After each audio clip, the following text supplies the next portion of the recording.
Welcome. All right. How y'all doing? You having a good time? Excellent. So how's this work? Well, I was just explaining to everyone that I'm going to kick off things and get the ball rolling. Hopefully that people will jump in and ask questions on the microphone, and they'll just start asking you questions. That sounds great. All right, and then we'll have some fun. You have no choice. No, I don't think so. You have a CD. Is that your CD? This is me and John Schneider on the Christmas record, just in case you haven't heard the ad. It's me and him singing together. We recorded it in 2014. It's a big time. It's a lot of fun. Did you guys enjoy the Dukes of Hazzard? Yeah! See, we have several generations here.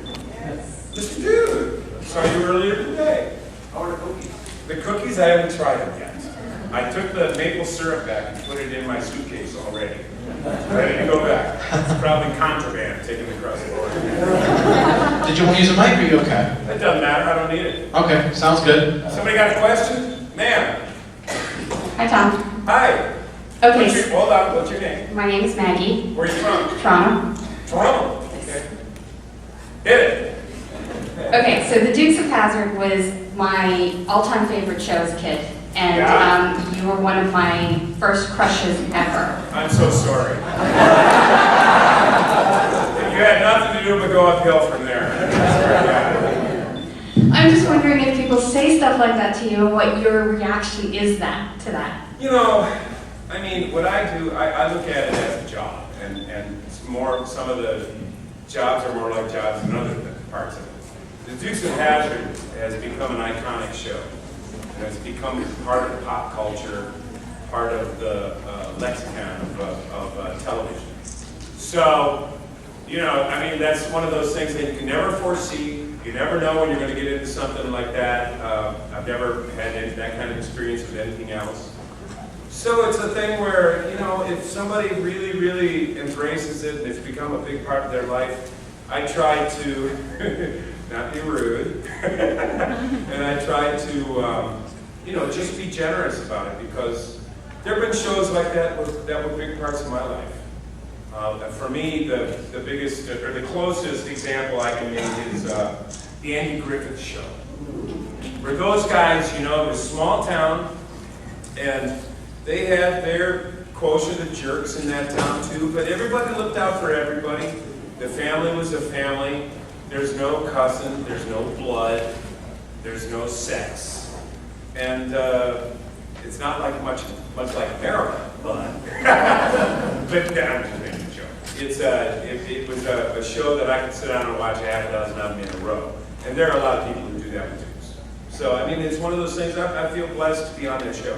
And also really blessed to work with John and Kathy and all the older cats. I mean, we had a blast. It was like a big family. We had more fun than you can imagine. Great. Thank you. You're welcome. Yes, dear. Hi, I'm Natalie from Cambridge, Ontario. Hey, Natalie. I asked you this question yesterday, and I think everybody else should hear this. When you started sliding across the car, can you tell us about how that got invented? Well, it didn't really get invented. It was natural. If you notice in the opening credits, I come running down a little bit of a hill, an embankment, and slide across the hood. Well, this was show number 2, episode number 2, Daisy's Song, which, here's a little sidebar. About the third day of shooting, she was doing the scenes with Ronnie Shell, who was supposed to be the producer of the record, and they started working about 8 o'clock at night on their scene, which was about 2 pages long, and they got done about 3 o'clock in the morning. And the next day, one of the stagehands comes up to me and he says, "Yeah, we ordered some special stuff for Kathy from the West Coast. A teleprompter and a cattle prod." Anyway, that's a sidebar. What happened was, when we did a rehearsal, I came down the embankment, I put my cowboy boot on the near fender and jumped across the car, basically, which I thought was pretty cool. So then in the shot itself, I come down there and I hit it with my cowboy boot, and the grass was wet, so my foot slid out from under me, and I went wham right across the thing. The thing is that if you'll look closely, there's about that much left of the antenna on the general lead. And if you look closely, there's about a 4-inch scar right there that I have from that antenna. So I remember that well. But it turned out to be a thing that we could use in shooting too, because if you're trying to shoot tight, you got two guys, one of them's going to get into the window on the near side, the other one, if he slides across the hood, you don't have to follow him around the front. So it just makes the shot look better. So we ended up doing it a lot. Cool, thank you. Thank you. Sir, Afternoon. back at you. Do you have any kids? I got 5 kids from 4 different moms. Mother's Day is complicated. The reason why I asked you that is because do you ever watch the reruns of your shows with your kids? Yeah. I mean, I've seen some of the stuff with my oldest daughter who went to Harvard. She's in her 30s now. But, I don't watch it. I haven't seen it in years. If I catch a little bit of it sometimes, I mean, that would seem to me to be odd, to sit down and sit there and take your kids and watch a show that you did 40 years ago. I mean, it would be fun, I'd have a little popcorn and sit there and groove on it a little bit, but to make them sit and watch it, I think would be weird. How many seasons? I think John and I did about 118 episodes. We missed the better part of one season. There's probably about 140 altogether. Yeah. Thank you. Thank you, brother. Afternoon. My question for you is, What's your name? Brian from Montreal. Bryce? Brian. Brian, I knew that. My question for you is, what is your favorite episode of the show of Dukes of Hazzard? Well, I think one of my favorites was, it goes to General Lee. Because there was a really beautiful scene in there where Roscoe thought that he killed us, thought that he ran us off the road and we drowned. So he went and he talked to Uncle Jesse and was telling him that Bo and Luke were gone. And that was a really beautiful scene. Then later in the episode, we spook him. And with the car talking to him. It's amazing. It was a lot of fun. Thank you. Thank you, Brian. What do you got, bro? How's it going, Tom? Sure. Trevor What's your from name? Muskoka.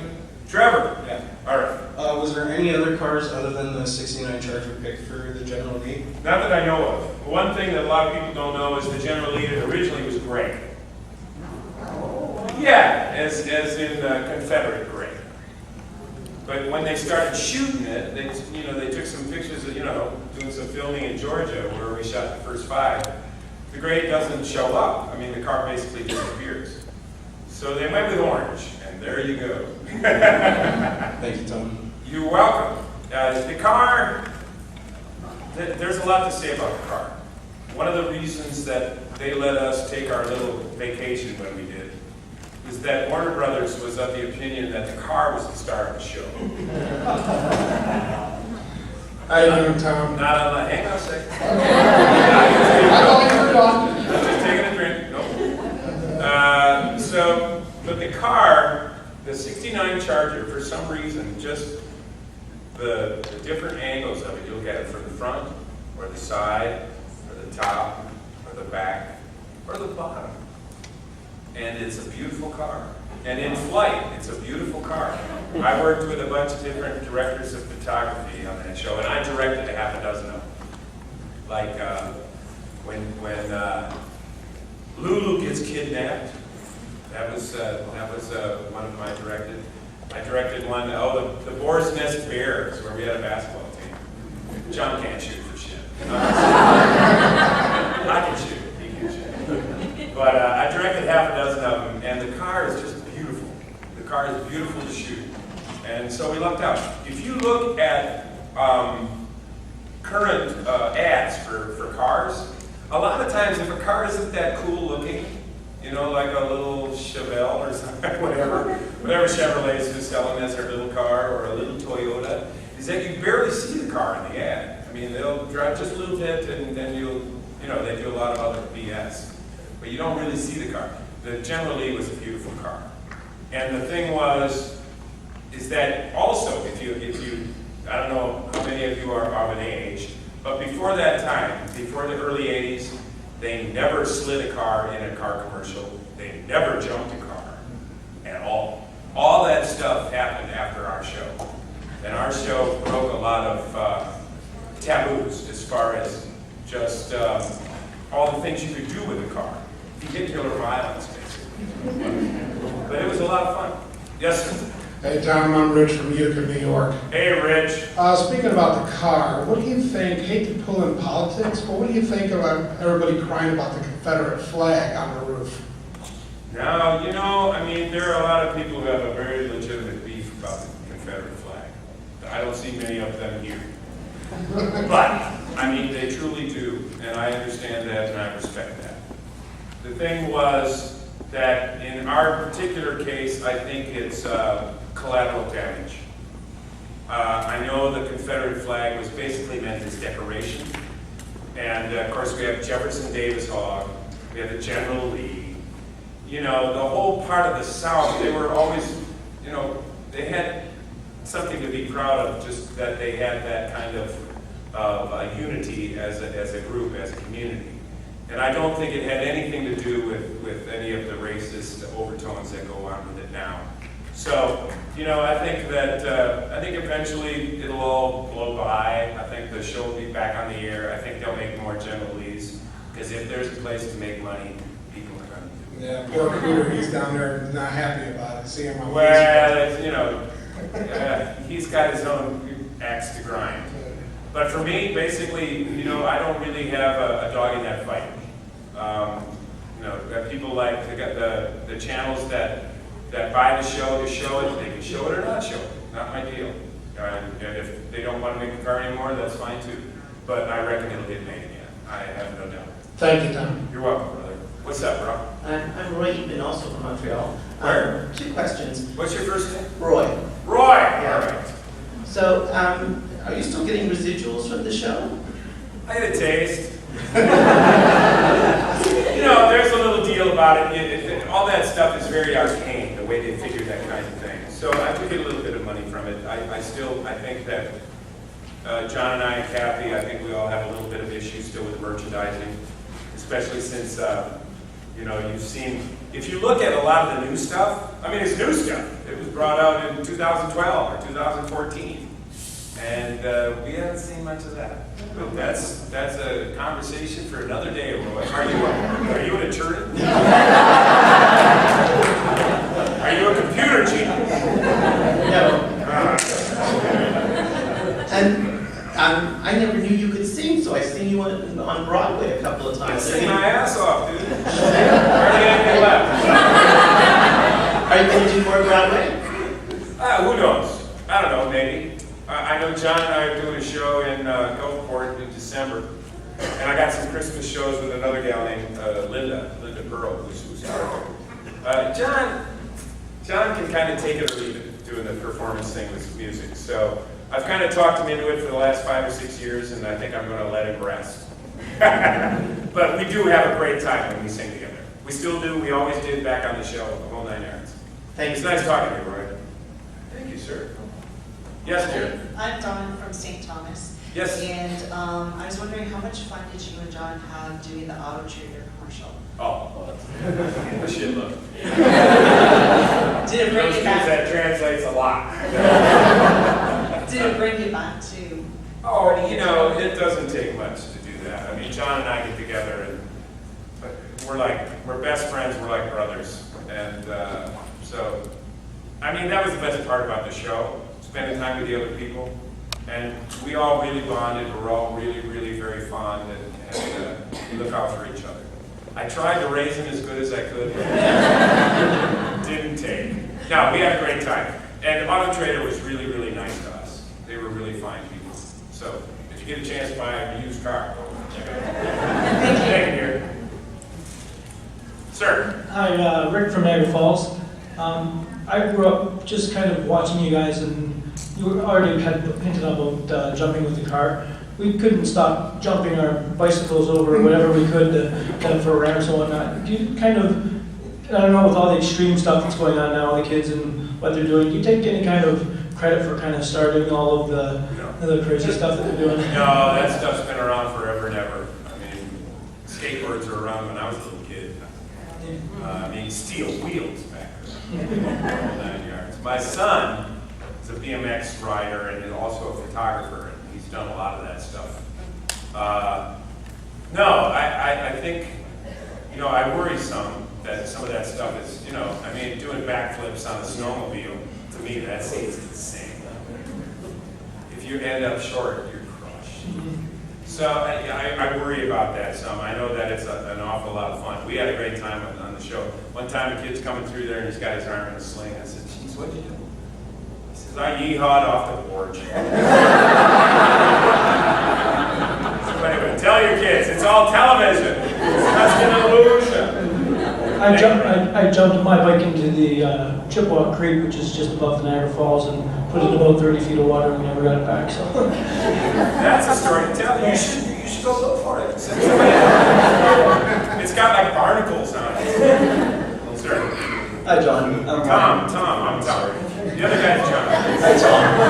Yeah, sidebar. Sometimes in the script, they would put, if they put a line in there and it would say, John/Tom. So whoever said whatever. Or they didn't know us apart. Sir. Hi, Tom. What's your name? I'm Ryan from Grimsby. Excellent. I had John on the brink because last year I had the opportunity of interviewing him in Hamilton. I asked him a question. Given the chance, would you do it again? Would you make another, say, Dukes of Hazzard Next Generation Sure. type movie? If it was with John and Kathy, I sure would. People ask me all the time if what I thought of the movie. I didn't see the movie. I didn't see the movie on purpose. I tell people the joke line is that it would be like watching somebody date your ex-wife. Yeah.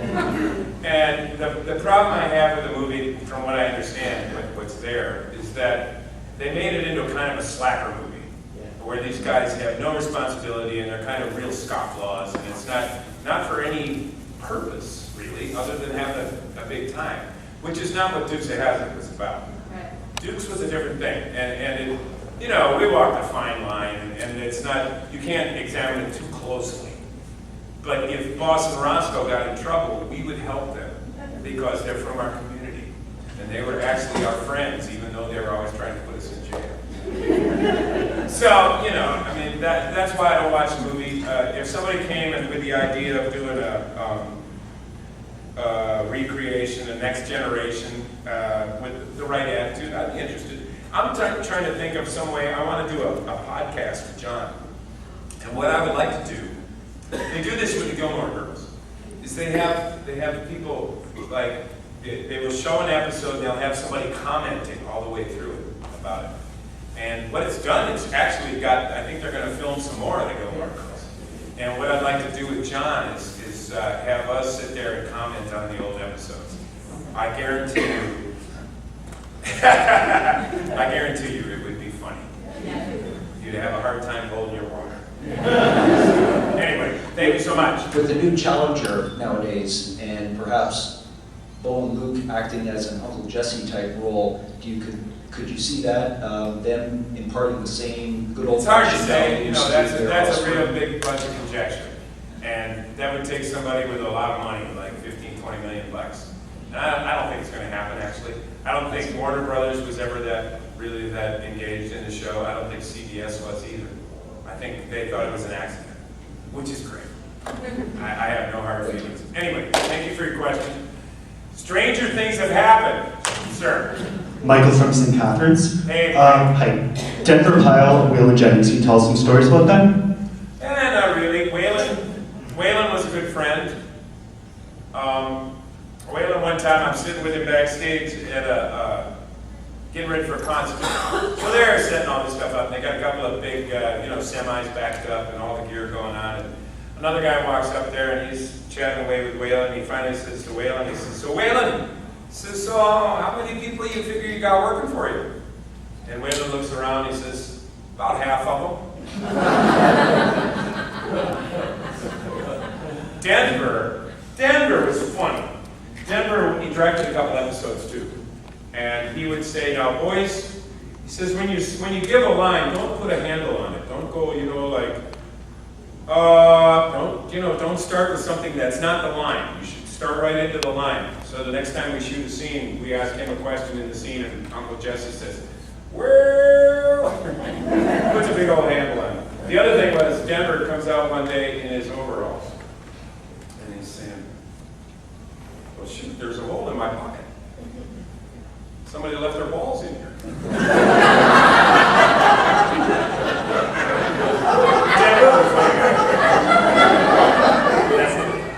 Thank you. You're welcome. Be careful with your overalls. Nathan from Kingston, Ontario. Yes, sir. We just recently lost James Best. Yes. And what is your favorite memory or what do you miss most about him? Well, the thing that people don't really understand is that Jim and Sorrel, you know, a lot of the stuff that they did together, Boston Roscoe, very little of it was scripted.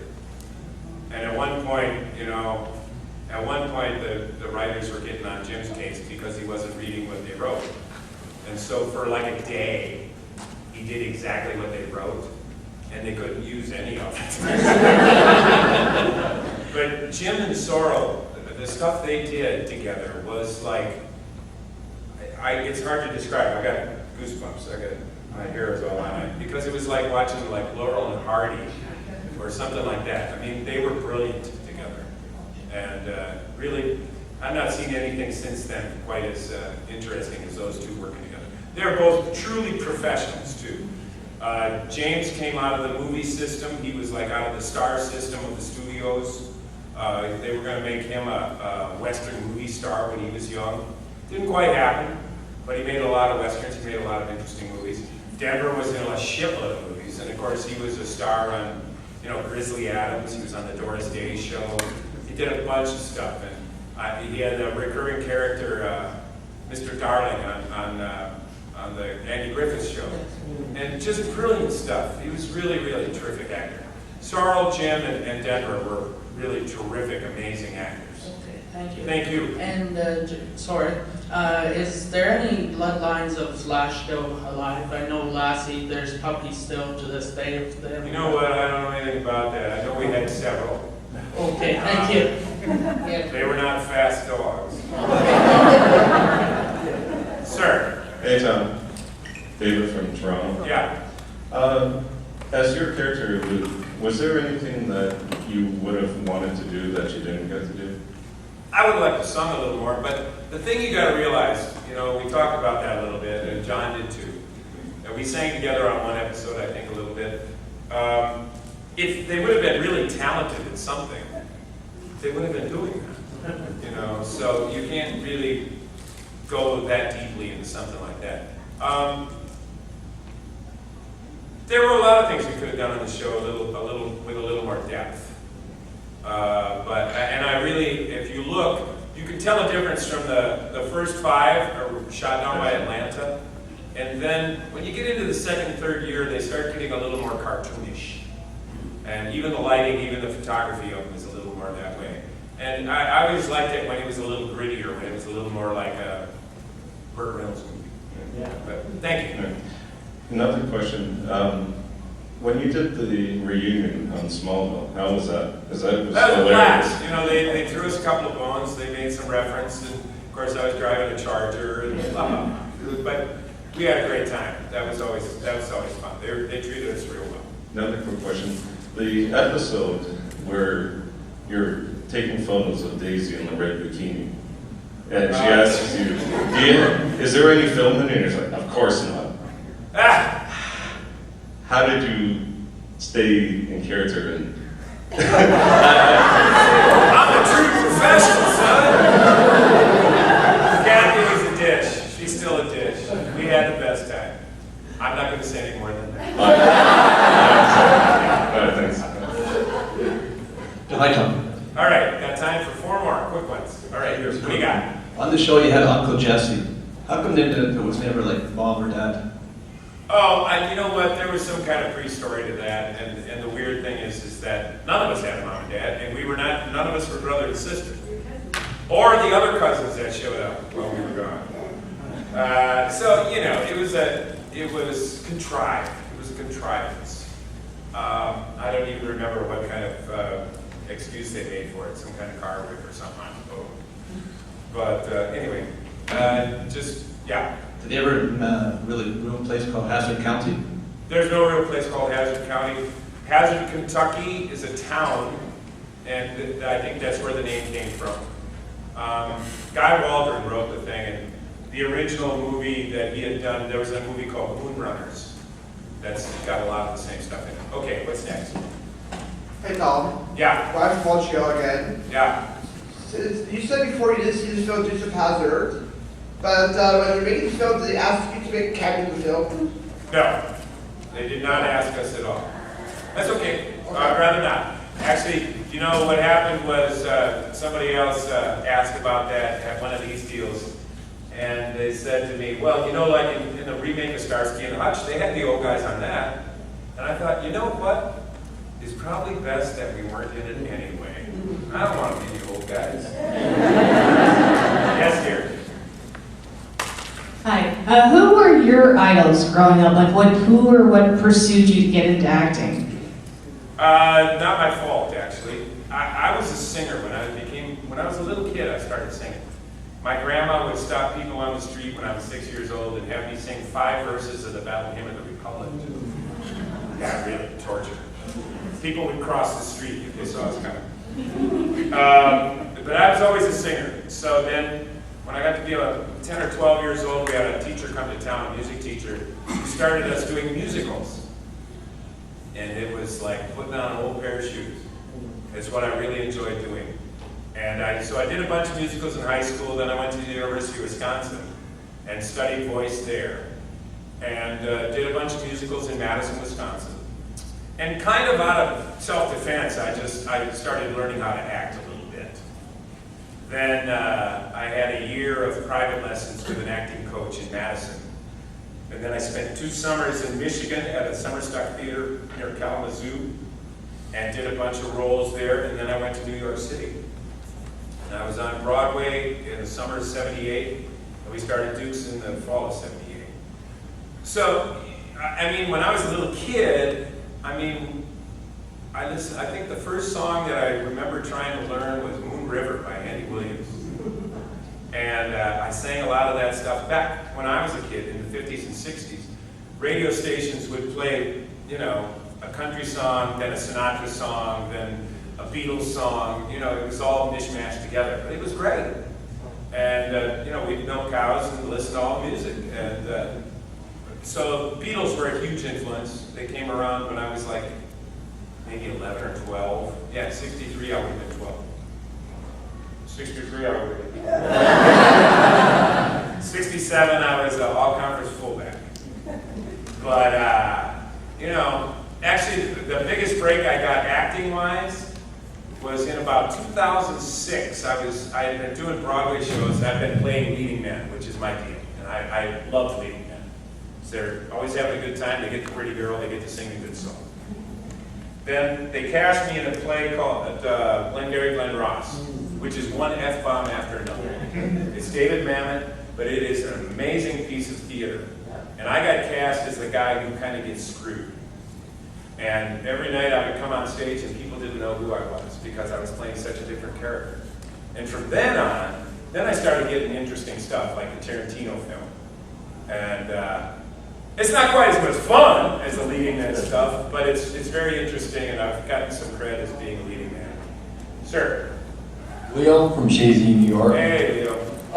I seen Catherine last year, and I asked her a question, and she said if I seen you or John asked you which one of you was the biggest jokers on the show. Joker? Probably John, if it had to be between me and him. Neither one of us was a practical joker. But we had a lot of fun together. I mean, we did a thing, we did a Kickstarter campaign for this Christmas record. This Christmas record here, right here, called Home for Christmas. I have one more kid to get through college.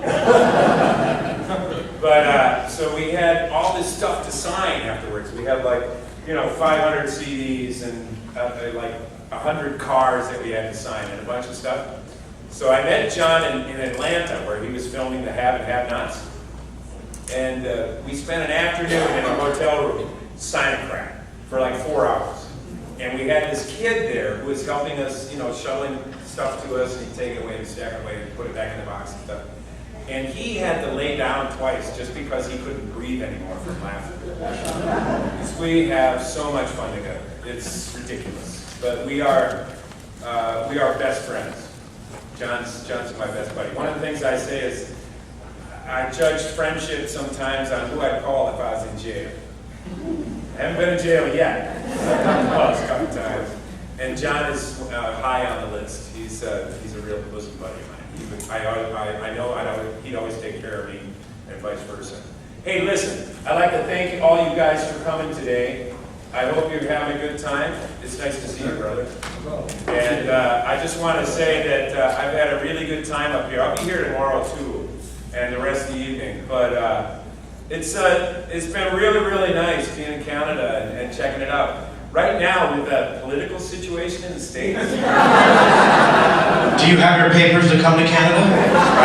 Shit's kind of mean around here. And it's like this, people are taking aim at each other a little bit. It's really sad and it's disturbing.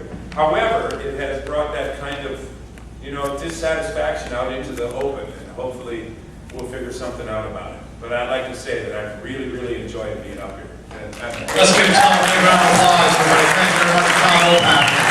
Check him out at the station for photo op as well.